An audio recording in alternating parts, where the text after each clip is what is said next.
सम्पूर्णमा नमस्कार। मेरो नाम प्रतिमा थापा। म चाहिँ सिएमएलटी दोस्रो वर्षबाट हो। हामी सिएमएलटी दोस्रो वर्षबाट 21जना विद्यार्थीहरू कम्युनिटी भिजिटको लागि यस गोर्खेकोट समुदायमा भ्रमण गरेका थियौँ। सर्वप्रथम त हामी विद्यालयबाट र मुख्य सडक हुँदै देउराली भन्डाङमा जम्मा भएका थियौँ र यहाँ ग्रुप विभाजन गरेर फरक फरक ठाउँमा गएका थियौँ। कोही साथी उत्तर, कोही दक्षिण, कोही पूर्व र कोही पश्चिम दिशातर्फ लाग्नु भएको थियो। यहाँ हामीले गोर्खेकोट समुदायको नक्सा कोरेका छौँ, जहाँ चाहिँ विभिन्न चिन्हले सङ्केत पनि गरेका छौँ।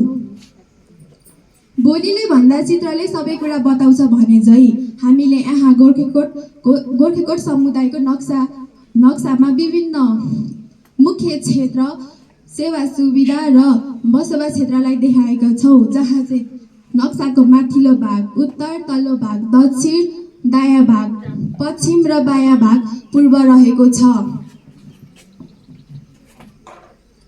अब चाहिँ यसको सङ्केतको कुरा गरौँ, जसमा हामीले अस्पताललाई यस सङ्केतले चिनाएका छौँ भने विद्यालयलाई 2 बालबालिकाले चिनाएका छौँ र मन्दिरलाई चाहिँ स्वस्तिक चिन्हले चिनाएका छौँ भने चाहिँ बिजुलीलाई हामीले 2 पोलले चिनाएका छौँ। त्यसै गरी खानेपानीलाई नदी धाराले चिनाएका छौँ भने कालो कलरले चाहिँ पक्की सडकलाई चिनाएका छौँ र कच्ची सडकलाई चाहिँ माटो कलरले चिनाएका छौँ। यहाँ चाहिँ समुदायको बीच भागबाट सडक गएको छ, जहाँ चाहिँ पक्की सडक र कच्ची सडक पनि रहेको छ।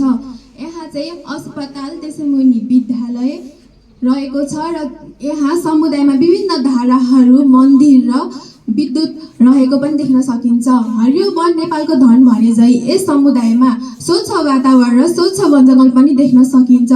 तसर्थ यस समुदायमा सबै विकासका पूर्वाधारहरू रहेको पनि हजुरहरूमा जानकारी गराउन चाहन्छु। धन्यवाद।